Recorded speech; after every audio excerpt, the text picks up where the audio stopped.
જય હિન્દ વિદ્યાર્થી મિત્રો, ગુડ મોર્નિંગ. લાસ્ટ આપણે મુક્ત પતનનો અભ્યાસ કર્યો છે અને મુક્ત પતનમાં ગતિના સમીકરણો છે, સમીકરણો મેળવા છે. મુક્ત પતન ગતિને ધ્યાનમાં લઈ અને મિત્રો આપણે એક ઉદાહરણ છે, ઉદાહરણ નંબર 4 છે. એ ઉદાહરણ નંબર 4 ની રકમ અહીંયા બોર્ડ પર આપેલી છે, બરાબર? એમની આપણે ગણતરી કરવી છે. તો રકમ છે હું અહીંયા બોલું છું, તમે મિત્રો ટેક્સ્ટ બુક સાથે રાખી રકમ નંબર 4 છે, ઉદાહરણ નંબર 4 ની રકમ જુઓ, સાથે કેલ્સી રાખો. અહીંયા જે ગણતરી કરાવું છું એ ગણતરી કરતા રહ્યો. ઓકે, તો રકમ એવું કહે છે કે એક બહુમાળી મકાનના ટોચ પરથી એક દડાને શિરોલંબ ઉધ્વ દિશામાં, ઉધ્વ એટલે મિત્રો ઉપરની દિશામાં 20 મીટર પ્રતિ સેકન્ડની ઝડપથી ફેંકવામાં આવે છે. દડો જે બિંદુએ ફેંકવામાં આવે છે તેની જમીનથી ઊંચાઈ 25 મીટર છે. ઓકે, તો એ છે એ આપણને એવું શોધવાનું કીધું કે દડો કેટલી ઊંચાઈએ પહોંચે, અને બી આપણને એવું કીધું કે દડો જમીનને અથડાય તે પહેલા કેટલો સમય લાગશે.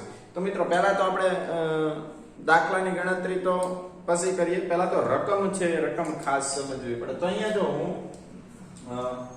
ધારો કે આ જમીન છે, જમીન એટલે આપણા માટે કઈ અક્ષ થઈ, તો કે x અક્ષ. એક બહુમાળી મકાન છે. ઓકે, તો આ છે મિત્રો 1 માળ, 2 માળ, 3 માળ, 4 માળ, એટલે બહુમાળી મકાનની બિલ્ડિંગ છે. અહીંયા આપણે દર્શાવી દઈએ. ઓકે, જેથી તમને મકાન જેવું લાગે કંઈ. ઓકે, તો આ બહુમાળી મકાન છે.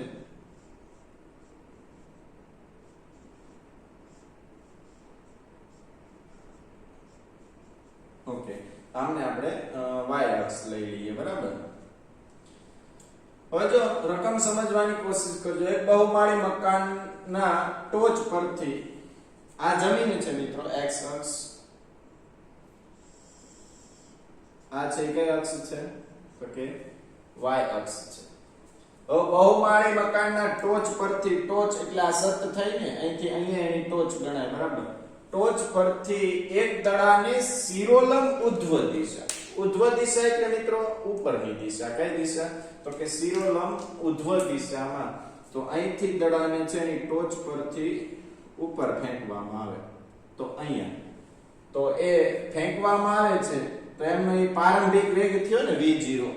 તો v0 કેટલો છે, તો કે v0 20 મીટર પ્રતિ સેકન્ડ છે. દડો જે બિંદુએથી ફેંકવામાં આવે છે તેની જમીનથી ઊંચાઈ 25 મીટર છે. જમીન અહીંયા છે અને જે બિંદુએથી ફેંકવામાં આવે એટલે કે આ બિંદુએ ફેંકવામાં, અહીંથી ફેંકવામાં આવે છે, તો અહીંથી અહીંયા સુધીની એમની ઊંચાઈ છે, એટલે ટૂંકમાં બિલ્ડિંગ છે, બિલ્ડિંગની ઊંચાઈ 25 મીટર છે. કેટલી છે મિત્રો? 25 મીટર. ઓકે, તો દડો કેટલી ઊંચાઈએ પહોંચશે? જો અહીંથી આપણે અહીંયા ફેંકવામાં આવ્યો છે, તો જો અહીંયા એમનો પ્રારંભિક વેગ v0 થશે અને અહીંયા જ્યાં સુધી ઊંચો જશે એમનો અંતિમ વેગ v થશે. તો ઊંચાઈ આપણે શોધવાની છે. પહેલા તો શું શોધવાનું છે? કેટલી ઊંચાઈએ પહોંચે. ઓકે, તો અહીંયા છે આપણે a શોધીએ.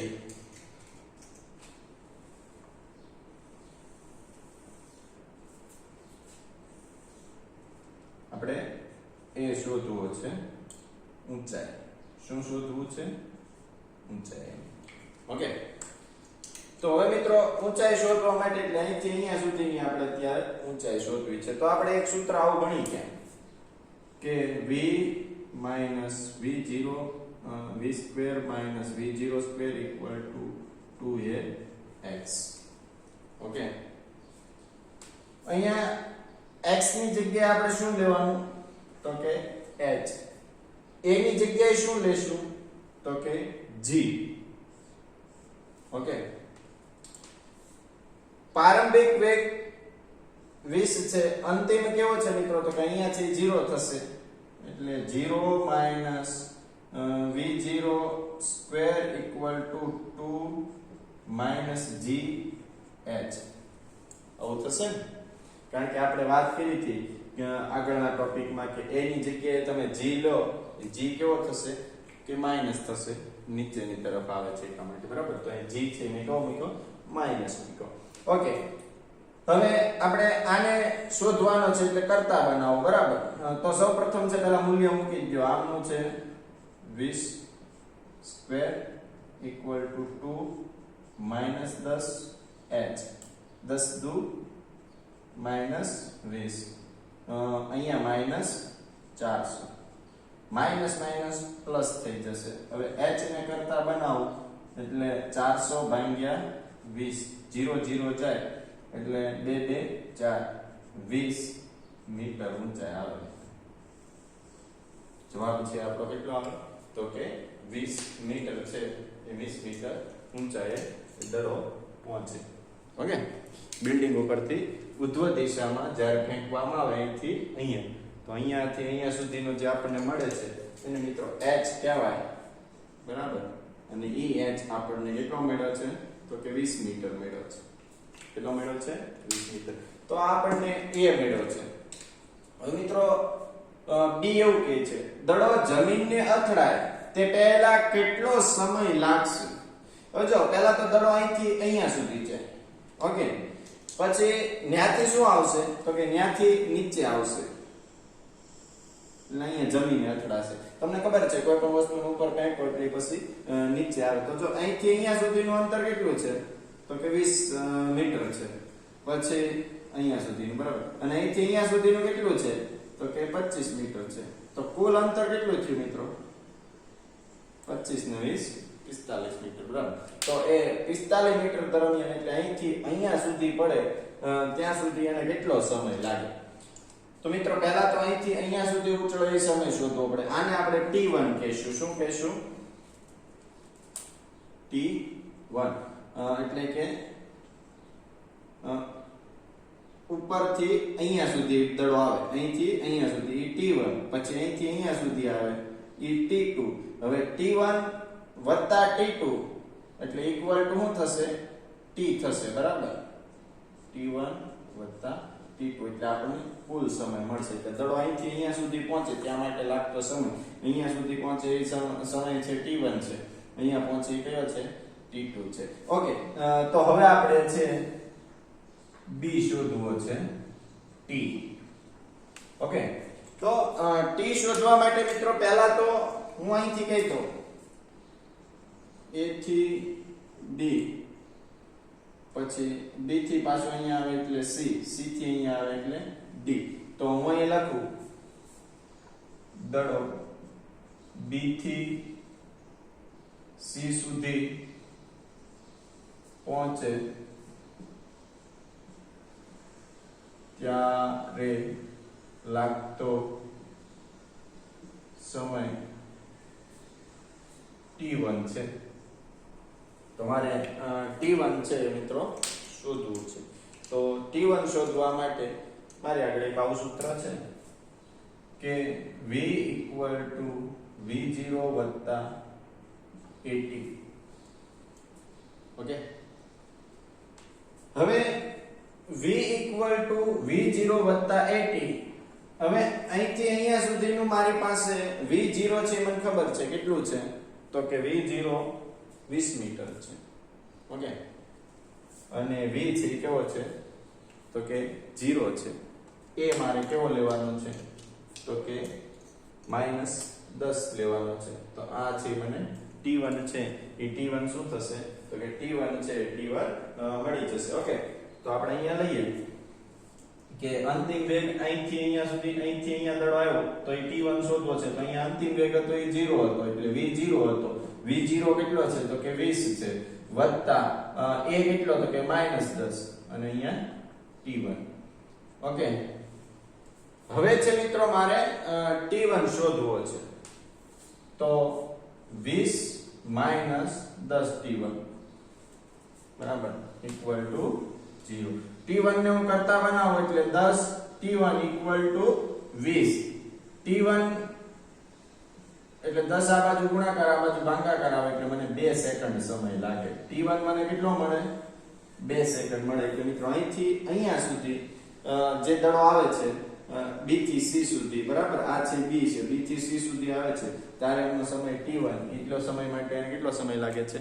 2 સેકન્ડ લાગે છે. હજી દડાને આપણે ક્યાં સુધી લઈ જવાનું છે? જમીન સુધી. તો c થી d, ક્યાં સુધી?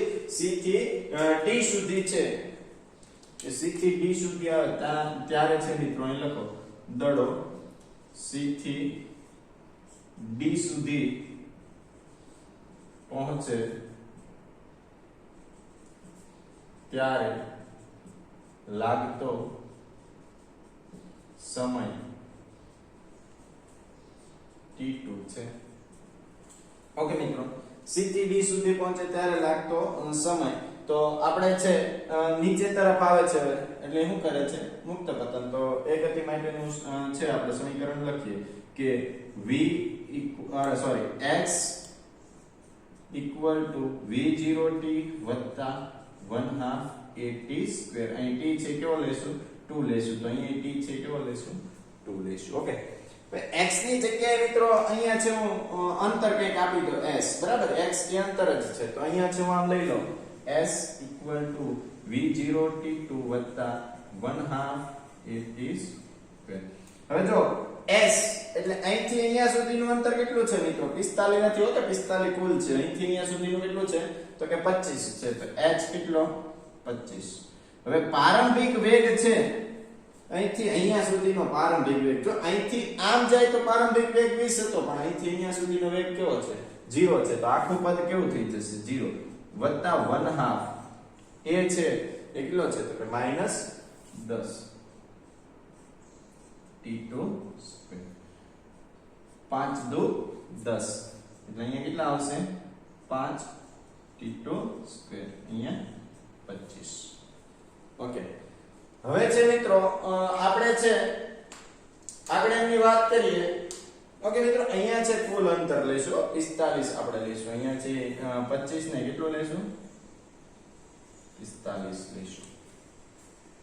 ઓકે, તો આપણે છે 45 અંતર લઈએ તો કેટલું થશે? -45, બરાબર. કુલ અંતર લેશો ને b થી c d, એટલે કે આખું અંતર c થી d સુધી પહોંચે ત્યારે છે આપણે એના માટે લાગતો સમય છે એટલે અહીંથી અહીંયા સુધીનો સમય છે એટલે કે 20 મીટર કાપ્યું છે, બરાબર, એ t1. અરે સોરી, અહીંથી અહીંયા નહીં, અહીંથી અહીંયા સુધી ગયો એટલે એ t1 સમય છે. અહીંથી અહીંયા સુધી આખો આવે એટલે t2 સમય થશે. તો એ t2 બરાબર શું થશે? તો કે 45 મીટર છે. જો ફરીથી સમજાવું છું કે દડો જમીનને અડવાય તે પહેલા કેટલો સમય લાગશે? તો પહેલા તો દડો અહીંથી અહીંયા સુધી જશે ત્યારે સમય લેશે, અને પછી ન્યાથી પાછો અહીંયા સુધી આવશે ત્યારે સમય લેશે. એટલે કુલ સમય આપણે t મેળવવાનો છે. તો અહીંથી અહીંયા સુધી જાય દડો એટલે કેટલો થયો? t1. ન્યાથી અહીંયા સુધી આવે એટલે સમય કેટલો થયો? t2. તો અહીંથી a થી b, બરાબર, આ છે આપણે શું લીધું?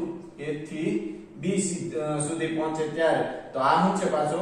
b થી d સુધી, બરાબર. અહીંથી અહીંયા સુધી પહોંચે એટલે સમય t1, અને ન્યાથી અહીંયા પહોંચે એટલે સમય t2, બરાબર. તો b થી d સુધી છે અંતર કેટલું છે? 45 છે. તો અહીંયા આપણે s બરાબર કેટલું લેશું? 45. ઓકે, નીચે તરફ છે એટલે માઈનસ લીધું છે. ઓકે, માઈનસ છે એ શું કરીએ આપણે? ઉડાડી દઈએ. તો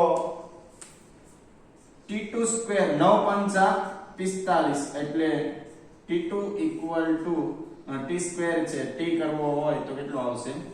3 આવશે. ઓકે, હવે મારે કુલ સમય શોધવો છે. તો કુલ સમય શોધવા માટે કુલ સમય t = t1 + t2. t1 મને 2 મળ્યું છે, t3 છે સેકન્ડ, બરાબર, 3 સેકન્ડ મળ્યું છે. કુલ કેટલો સમય લાગશે? તો કે 5 સેકન્ડ સમય લાગશે. અહીંથી ખાસ યાદ રાખજો કે a થી b એટલે એ t1 મળે. t1 કેટલો મળે? 2 સેકન્ડ. b થી d એટલે કેટલો મળે મને? t2 3. એટલે કુલ સમય છે દડો ઊંચળે ત્યાંથી પાછો જમીન પર પડે તો એ કુલ સમય છે. કુલ સમય મને કેટલો લાગે છે? 5 સેકન્ડ લાગે છે. ઓકે, તો આ હતું મિત્રો આપણું ઉદાહરણ નંબર 4. તો ઝડપથી છે એક સ્ક્રીનશોટ લઈ લો જેથી તમે બુકમાં સરળતાથી લખી શકો. ઓકે, હવે આપણે એક અગત્યનો ટોપિકની વાત કરવી છે એ પહેલા કાલે મિત્રો આપણે મુક્ત પતનનો અભ્યાસ કર્યો, બરાબર?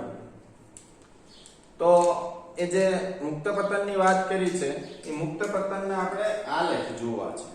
ઓકે, તો આ છે તે સાફ કરું છું.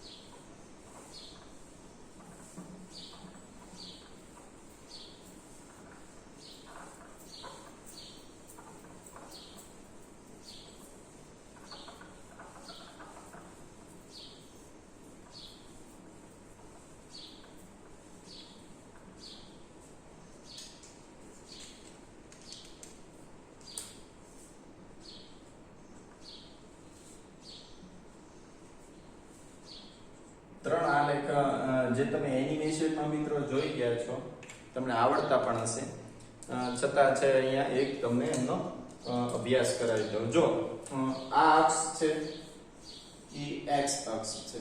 ઓકે, આ અક્ષ છે એ -y છે, આ છે 0, બરાબર? ઉપર ગઈ એટલે +y થશે. અહીંયા 1 2 3 4, અહીંયા -5 -10 -15 -20 એવું લઉં છું, બરાબર? બધા આલેખમાં છે x y સમાન લઉં છું.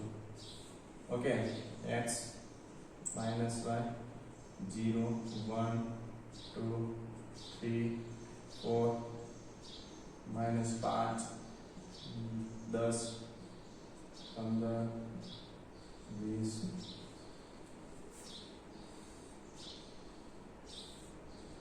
x 0 -y 1 2 3 5 10 15 20. ઓકે મિત્રો, અહીંયા જોવાની આપણે એ ખૂબી છે કે પહેલો છે એ મીટર પ્રતિ સેકન્ડ સ્ક્વેર વિરુદ્ધ સમયનો લો. સમય છે એ સેકન્ડમાં છે. ઓકે, તો મીટર પ્રતિ સેકન્ડ સ્ક્વેર એટલે શું થશે?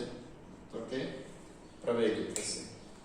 પછી છે મીટર પ્રતિ સેકન્ડ લો. મીટર પ્રતિ સેકન્ડ એટલે શું મિત્રો?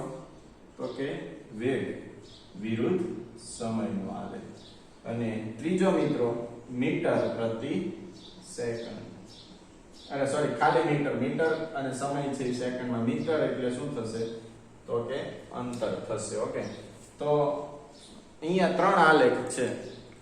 ત્રણેય આલેખમાં x અને y અક્ષ છે એ સમાન છે, બરાબર? માત્ર ફરક શું છે? તો કે પહેલો પ્રવેગ વિરુદ્ધ સમયનો આલેખ લીધો, બીજો વેગ વિરુદ્ધ સમયનો આલેખ લીધો અને ત્રીજો સ્થાન વિરુદ્ધ સમયનો આલેખ લીધો છે. જો મિત્રો, મુક્ત પતન કરતા પદાર્થ માટેના આપણે ત્રણ આલેખ જોવા છે. જો વેગ વિરુદ્ધ સમયનો આલેખ હોય અને એ વેગ છે અચળ હોય, કેવો હોય? વેગ છે એ આપણને અચળ મળતો હોય. ધારો કે અહીંયા 15 થી વેગ અચળ છે તો સમય સાથે બદલાય એટલે આપણને વેગ વિરુદ્ધ સમયનો આલેખ મુક્ત પતન પદાર્થ માટે આવો મળે. ઓકે, હવે વેગ વિરુદ્ધ સમયનો લેવો હોય તો એ આપણને આવો મળે, અને સ્થાન વિરુદ્ધ સમયનો લેવો હોય તો આપણને આલેખ મળે. તો આ છે એ મુક્ત પતન પામતા પદાર્થની ગતિ માટેના ત્રણ આલેખ છે. પ્રવેગ વિરુદ્ધ સમયનો, વેગ વિરુદ્ધ સમયનો અને સ્થાન વિરુદ્ધ સમયનો. પ્રવેગ અચળ હોય તો આવો આલેખ મળે, વેગ વિરુદ્ધ સમયનો આવો સુરેખ મળે, અને સ્થાન વિરુદ્ધ સમય છે એમનો આલેખ આવો મળે છે. ઓકે, હવે મિત્રો આપણે સરસ મજાનો અગત્યનો ટોપિક અને બહુ આપણને રસ પડે એવો ટોપિક છે. ઓકે, તો એવો ટોપિક ભણવો છે. એ ટોપિકનું નામ છે વાહનોનું સ્ટોપિંગ અંતર. કેવું? સ્ટોપિંગ અંતર એટલે ડિસ્ટન્સ, બરાબર? અંગ્રેજીમાં કહીએ તો સ્ટોપિંગ ડિસ્ટન્સ. સ્ટોપિંગ એટલે કે ઊભું રાખવું, અને ઊભા રાખીએ દરમિયાન જે અંતર કાપે છે એની આપણે અહીંયા વાત કરવી છે. ઓકે, તો હું લખું છું. આગળનો આપણો ટોપિક છે વાહનો માટે સ્ટોપિંગ અંતર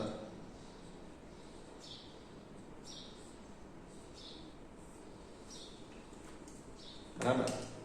તમે બધા જ હોશિયાર છો. હાલની જનરેશન કે જેમને છે બધાને ટુ વ્હીલ બાઇક આવડતી જશે, તો તમે આ ખુદ અનુભવ કરી શકો. બરાબર. વાહનો માટે સ્ટોપિંગ અંતર કોને કહેવાય? તો પહેલા તો હું સ્ટોપિંગ અંતરની વ્યાખ્યા લખી નાખું. ઓકે, તો વ્યાખ્યા લખું છું. ગતિ કરતા વાહનને ગતિ કરતા વાહનને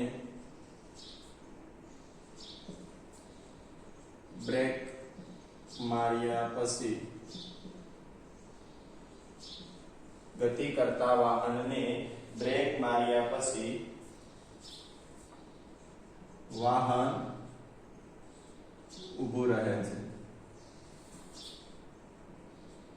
ઊભું રહે તે પહેલા કાપેલા અંતરને સ્ટોપિંગ અંતર કહે. અંતરને ઇંગ્લિશમાં મિત્રો ડી કહેવાય. સ્ટોપિંગ એટલે એસ, એટલે તેને ds વડે દર્શાવાય. ઓકે મિત્રો, ડિસ્ટન્સ, સ્ટોપિંગ ડિસ્ટન્સ. બરાબર, અહીંયા લખી દઉં છું. ડી છે મિત્રો હંમેશા સ્મોલ લેવાનો, નોટ કેપિટલ. ds વડે દર્શાવાય. તમે બાઇક લઈને જાઓ છો, બરાબર, ટુ વ્હીલ લઈને. હવે અચાનક રસ્તા પર તમારી સામે છે કોઈ વ્યક્તિ, વસ્તુ કે જનાવર, એ તમારી અચાનક સામે રસ્તા પર આવી જાય, એટલે તમે શું કરવાના મિત્રો? તો કે બ્રેક મારો છો. બરાબર. તો એ જે બ્રેક મારો છો, તો બ્રેક માર્યા પછી વાહન છે, તમે બ્રેક મારો એટલે સીધું નથી ઊભું રહી જતું. બરાબર, થોડુંક અંતર કાપે છે. બરાબર, ન્યા તમે બ્રેક મારો એટલે સીધી ગાડી સ્તંભ નથી થઈ જતી. તો બ્રેક માર્યા પછી ધીરે ધીરે એના વેગમાં શું થાય છે? ઘટાડો થાય છે. અને ઘટાડો થાય અને ગાડી છે એ શું થઈ જાય? ઊભી રહી જાય છે. ઓકે, તો વ્યાખ્યા એવું કહે છે, ગતિ કરતા વાહનને બ્રેક માર્યા પછી વાહન ઊભું રહે તે કાપેલા અંતરને સ્ટોપિંગ અંતર કહે છે. ઓકે, તમે બ્રેક મારો છો, બ્રેક માર્યા પછી વાહન છે ઊભું રહી જાય છે. ઊભું રહી જાય, પણ તમે બ્રેક મારો છો એટલે તરત નથી ઊભું રહી જતું. બરાબર, થોડુંક હાલે છે, ભલે ફૂટ 2 ફૂટ, જે કઈ અંતર આપણે છે અંતર મેળવીશું, કેવી રીતે મેળવાય. બરાબર, તો અહીંયા છે વાહનો માટે સ્ટોપિંગ અંતરની આપણે વાત કરીએ તો ગતિ કરતા વાહનને બ્રેક માર્યા પછી વાહન ઊભું રહે તે કાપેલા અંતરને સ્ટોપિંગ અંતર કહે છે અને તેને ds વડે દર્શાવે. ધારો કે v0 વેગથી અહીંયા લખું છું, ધારો કે v0 વેગથી, v0 વેગ એટલે કે મિત્રો પ્રારંભિક વેગ. બરાબર, વાહન છે ગતિ કરવાની શરૂઆત કરે એ વેગને v0 વેગથી ગતિ કરતા વાહનનો પ્રવેગ એ છે. તેના માટે બ્રેક તેને બ્રેક માર્યા પછી સ્ટોપિંગ અંતર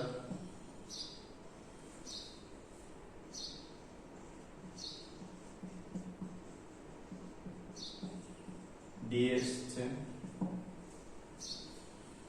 બ્રેક માર્યા પછી જ્યારે વાહન ઊભું રહે ત્યારે તેનો અંતિમ વેગ v શૂન્ય થાય છે. એટલે કે મિત્રો કોઈ વાહન v0 વેગથી ગતિ કરે ત્યારે એમનો પ્રવેગ છે કેવો છે તો કે a પ્રવેગ છે અને તમે બ્રેક મારો પછી વાહન છે ત્યાં કેવું થઈ જવાનું છે ઊભું રહેવાનું છે એટલે કે વેગમાં સતત ઘટાડો થાય તો વેગમાં સતત ઘટાડો થાય એને શું કહેવાય મિત્રો તો કે પ્રવેગ કે પ્રતિપ્રવેગ કહેવાય શું કહેવાય વાહન ઓકે તો આપણે અહીંયા છે એક સૂત્ર જોઈએ ધારો કે v v0 square equal to 2ax જ્યાં મિત્રો x અંતર છે પણ અહીંયા આપણે સ્ટોપિંગ અંતર લેવાનું છે એટલે કે x ઇક્વલ ટુ શું લેશું ds લેશું s ઇક્વલ ટુ ds તો અહીંયા છે મિત્રો આપણે v0 square v square v0 square equal to 2a ds લેશું બરાબર આ સૂત્રમાં કારણ કે અહીંયા આપણે શોધવા શું જવું છે તો કે આપણે શોધવું છે ds સ્ટોપિંગ અંતરનું સૂત્ર મેળવવું છે તો જો મિત્રો આપણે એ વાત કરી કે અંતિમ વેગ છે એ કેવો થઈ જાય શૂન્ય થઈ જાય જ્યારે કોઈ વાહન ગતિ કરતું હોય અને જ્યારે અચાનક આપણે બ્રેક મારવામાં આવે તો તમે બ્રેક છે બ્રેક મારો છો એટલે મિત્રો શું થશે તો કે બ્રેક મારો છો એટલે અંતિમ વેગ ગાડી ઊભી રહી જાય છે એટલે અંતિમ વેગ છે કેવો થઈ જાય છે 0 થઈ જાય છે પ્રારંભિક વેગ કેવો છે v0 સ્ક્વેર 2ax x શું છે પ્રવેગ છે અને x ની જગ્યાએ આપણે શું લઈએ છીએ ds તો એ સૂત્રમાં છે આપણે આગળ 0 મૂકીએ એટલે આવું થશે કે 0 v0 square equal to 2a dx okay મિત્રો હવે તમે બ્રેક મારો છો એટલે સતત વેગમાં ઘટાડો થાય એટલે પ્રતિપ્રવેગ ઉદ્ભવે એટલે પ્રતિપ્રવેગ ઉદ્ભવે તો a ની જગ્યાએ શું લેશો -a dx ની ds ઓકે તો અહીંયા લખો જ્યાં -a એ પ્રતિપ્રવેગ તમે બ્રેક મારશો એટલે વેગમાં ઘટાડો થશે વેગમાં સતત ઘટાડો થાય તો જ ગાડી ઊભી ગઈ બરાબર એટલે એનું છે પ્રતિપ્રવેગ છે એટલે આપણને આવું મળે ને v0 square equal to -2a ds minus શું થઈ જશે પ્લસ મારે શોધવાનું શું છે તો કે ds ને કરતા બનાવો એટલે શું થશે v0 સ્ક્વેર છેદમાં 2a આ છે મિત્રો મને સ્ટોપિંગ અંતરનું સૂત્ર મળ્યું છે શું મળ્યું છે સ્ટોપિંગ અંતરનું સૂત્ર મળ્યું છે અહીંથી હું કહી શકું કે જ્યાં 2a અચળ છે ઓકે એને અચળ લો એટલે શું થશે ds સમપ્રમાણ v0 સ્ક્વેર તો આના પરથી હું લખી શકું કે જ્યાં સ્ટોપિંગ અંતર એ પ્રારંભિક વેગના વર્ગના સમપ્રમાણમાં છે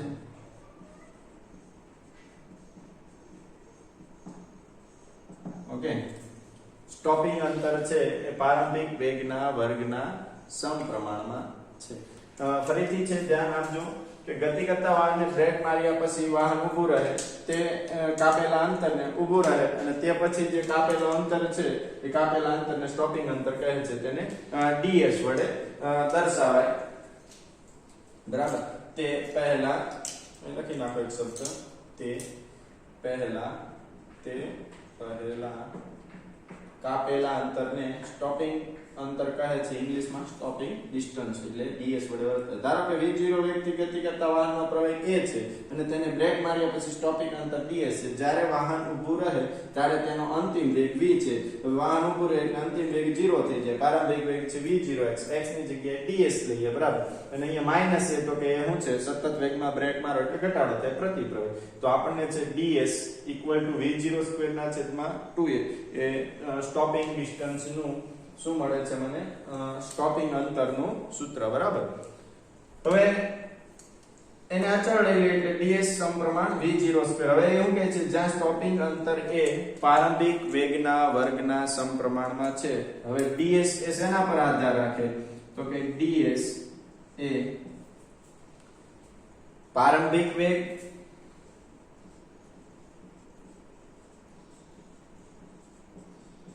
અને બ્રેક મારવાની ક્ષમતા પર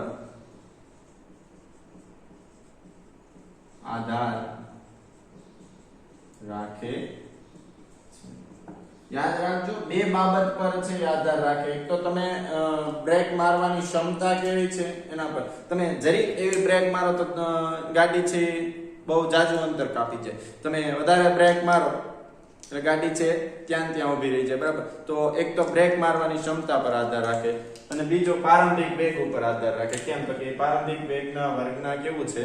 સમપ્રમાણમાં છે. હવે તમે ફૂલ સ્પીડ થી આવતા હો તો ગાડી છે ક્યાંય તાત્કાલિક કંટ્રોલમાં આવવાની નથી અથવા તો ઊભી રહેવાની નથી, બરાબર. તો આ બે વસ્તુ, બે બાબત પર છે એ ds એટલે કે સ્ટોપિંગ ડિસ્ટન્સ, એ બે બાબત પર આધાર રાખે. તો પ્રારંભિક વેગ અને પ્રારંભિક વેગ એટલે v0 પર અને બીજું બ્રેક મારવાની ક્ષમતા પર. તો જો હું તમને એમ કહું કે પ્રારંભિક વેગ બમણો કરવામાં આવે, બરાબર. તમારા જે વેગ છે એના વેગથી એ પ્રારંભિક વેગ ધારો કે જે છે એનાથી હું બમણો કરવામાં આવે, બરાબર. એટલે કે અહીંયા 2 મૂકું તો 2 નો સ્ક્વેર કેટલો થયો? 4. તો ds છે મને કેટલો મળે? 4 મળે. કેટલો મળે? 4 છે, 4 મળે. તો અહીંયા છે આપણે પ્રારંભિક વેગને છે મિત્રો બમણો કરીએ તો ઓલો કેટલો ગણો મળે? 4 ગણો મળે છે, બરાબર. ધારો કે અત્યારે અહીંયા v01 છે એને હું ડબલ કરી દઉં, બમણો કરું એટલે કેટલો મળે? તો કે 2 2 4. તો મને એક ગુણોત્તર છે બંનેનો, બરાબર, એ મને કેટલો મળે? 4 મળે. એટલે હું એવું કહી શકું કે તમે વેગને બમણો કરો એટલે પ્રારંભમાં જે પ્રારંભિક વેગ હતો એને બમણો કરો છો તો પ્રારંભમાં જે સ્ટોપિંગ ડિસ્ટન્સ હતું એના કરતા અંતિમ જે સ્ટોપિંગ ડિસ્ટન્સ છે એ કેટલા ગણું થાય? 4 ગણું થાય. ઓકે મિત્રો, તો આ સરસ મજાનું બોર્ડ વર્ક છે એક આમનો. SS લઈ લો.